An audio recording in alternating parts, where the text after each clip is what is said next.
Thank you. As mentioned, I am Gupta, and so really quickly, there's a picture of me to prove that I do some stuff with AR, and I worked at Innovator Ventures and started Boston AR. Who here has never heard of Boston AR? Okay, cool. So Boston AR, Boston Augmented Reality, it's a nonprofit meetup group. The goal is to build the AR ecosystem in Boston. We do that with meetups, hackathons, conferences like these, mentoring. We've got a hardware library where people can rent HoloLenses and devices like that. So we welcome anyone and everyone into the community. You can join at bostonar.org or go to the meetup page, meetup.com/BostonAR.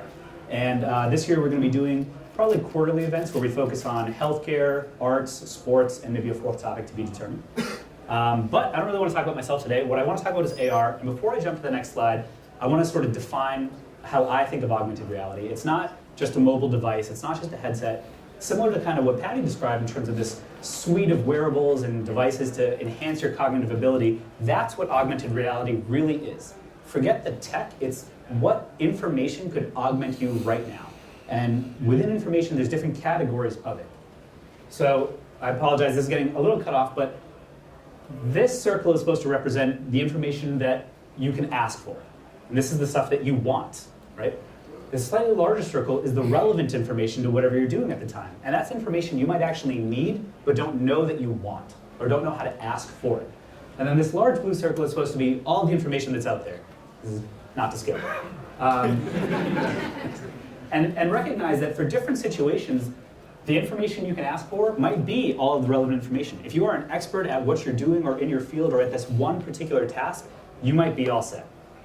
That difference, though, between what you can ask for and the relevant information, this is what context gives you, right? This is how you understand, out of all the information out there, what do you need? Now, this means context of the world around you, how you are interacting with it, and you yourself. Because each one of us in this room would solve the same problem differently, and ideally reach the same conclusion, but our approach could be fundamentally different in every way. So the relevant information to me, to you, it might be different when we're trying to solve that problem. So this idea of wants versus needs is really important. How do you get from the information you want to the information you need? It's because of context, and one of the top cases for augmented reality right now, or use cases rather, is remote expertise. How can I bring in somebody else to understand what I'm doing, that I can ask them things that I want to ask, and they can also give me the information that I need. So if I'm looking at some kind of circuit breaker and I ask, how do I fix this part right here that looks broken? They could tell me that if I don't know it. I mean, I guess one thing that's missing is maybe a smaller circle of information you already know. You don't have to ask for, you already have. But if I'm asking, how do I fix this particular piece right here? Maybe the expert will say, actually, that's not even the right question. This is the piece you need to fix. I can already tell this is broken, things like that. So an expert who has awareness of your context, of you as a person, and of the situation is greatly going to improve your ability to get things done.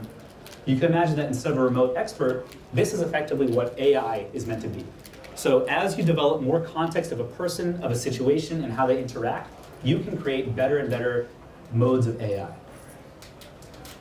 So if you add AI to AR, you get a new dimension of computing. So when we talked about AR, it's getting the right info at the right time in the right modality. With Google, you can get the right info, right? Anything you want to ask, you can find out. This is really kind of desktops and laptops. As we move into mobile devices, you're getting closer to getting that information at the right time. It's sort of on demand, where you are. It knows where you are, theoretically. But what's new, what this AR, or this concept of AR, as opposed to just a phone or just a headset, it gives you the right modality. So now we can understand, should I be telling you this information? Should I be showing you this information? How should I show it to you versus show it to you? Do the colors matter? How am I impacting your cognitive load and your ability to get things done? What's distracting in a certain situation? And again, what is the best way to convey a certain piece of information? So to really drive this home, does anyone know what song this is? No? How about now? All right, now you got to figure this out really quickly so this YouTube video doesn't get banned, but how about now? There you go, it is Blackbird. The point of that little exercise was just to show the exact same information conveyed visually a few different ways. It was kind of useless to almost everyone in this room, but a few seconds of audio was all you needed. There's other situations where audio would not be very helpful at all. Waldo's actually cut off in this picture, so don't bother to look for him.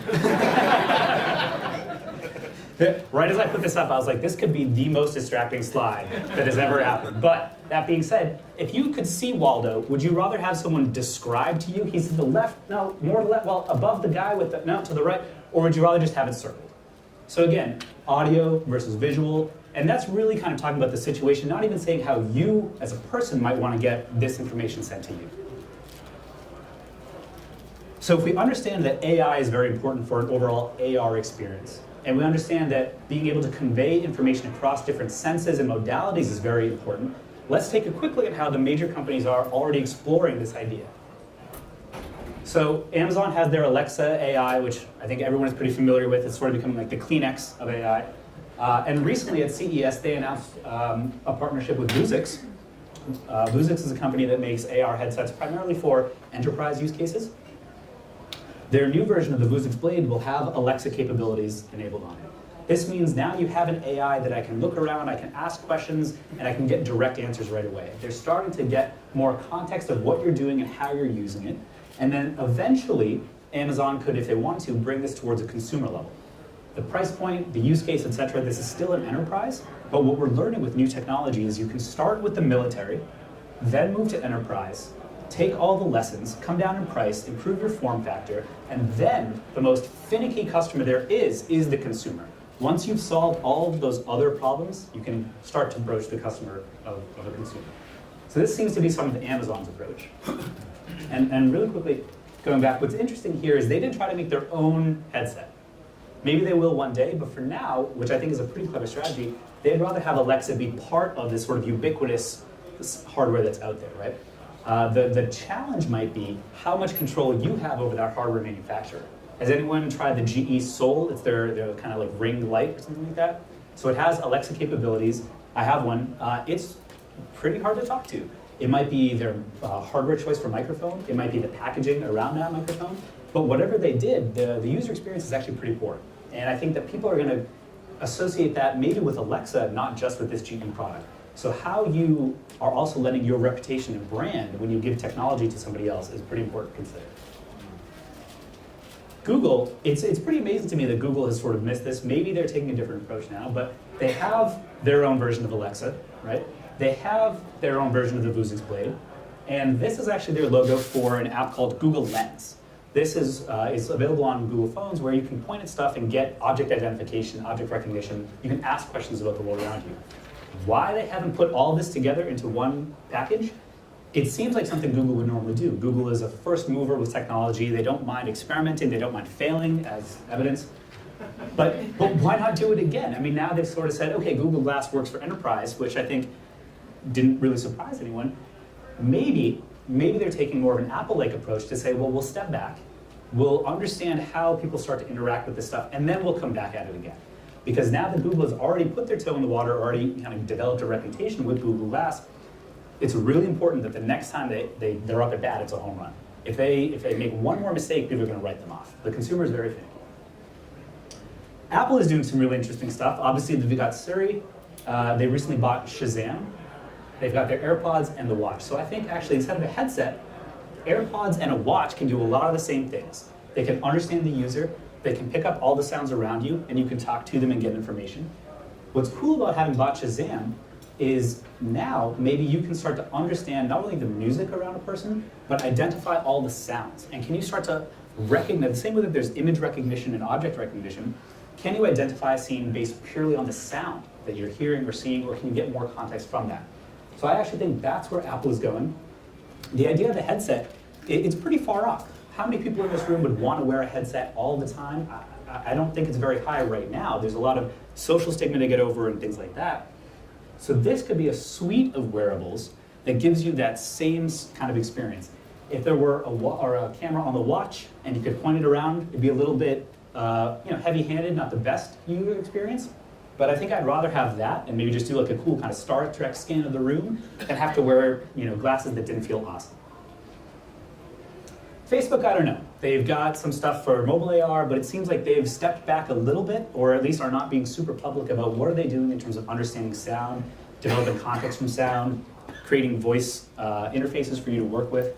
They obviously understand a lot about you, assuming you have a Facebook account, but what are they doing to understand the world around you? I don't think they're absent. I think they just haven't really gone very public with what they're doing quite yet. But look out for that. One more company I want to mention that I didn't show originally is a company called Copen. And actually, John mentioned their CEO the other moment, and he's going to be presenting. Copen is a super fascinating company. They're relatively small. They're based here in Massachusetts. I do agree that if they were a West Coast company, they'd be $1 billion company. They've been around for several decades, primarily working for the government, creating micro displays that would go in AR type classes. They create tiny microphone components called acoustic MEMS components that would go into anything that has a voice interface. So I actually assumed that they were going to get bought because they went quiet for a few years. It seems like they're primed to be in the AR space from both the displaying information as well as the microphone, the hardware component. What they did for now, who's to say where the future will go, they spun out a company called Solos. They actually did this on Indiegogo, I think. And this is a headset meant for cyclists. The idea being that you don't need much information, but you do need to be able to display it. You need to have a nice form factor, which they clearly do. And then they can use their microphone technology as well as their software for understanding sounds to start transitioning from being just a hardware company that created glasses with a microphone and a display. They can now bridge to being a software company and create an AI coach, because that's what you would really want. You know, all the stats that you're getting, you're going to synthesize and say, should I go faster, should I go slower, whatever it means. So a coach that can do that for you, that would be huge. Now that's also why I think that, you know, who knows where the future will go for this company. I don't want to say too much there. So really quickly, the best AR experience will develop context, as we talked about, and it'll convey information to the user. It'll alternate between different modalities. Right now, I talk about sight and sound. Haptics could be a big part of this. If you saw Patty May's presentation, the work that Judith is doing in terms of introducing scent as part of your AR experience, but it's about giving you the right info, at the right time, in the right way. And again, right info is very context dependent, the world around you as well as you yourself. Right time is very dependent, and in the right way. So, what's the $1 million question for AR? There isn't one. When you have really good AR, you won't have to ask it questions. It'll know what you want and what you're doing, and it'll provide you that information. How disappointing was that answer? But that's the truth of it, is that you want this seamless experience, the same way that if you had a best friend who was sort of just explaining to you, if you were traveling with a friend who'd been there and they just pointed things out that they knew you would care about, or they could sense when you didn't understand things, they'd just help you along without you having to always ask. That is the promise of AR mixed with AI and this suite of wearables, and that is why people talk about this as the fourth revolution in computing power. Thank you.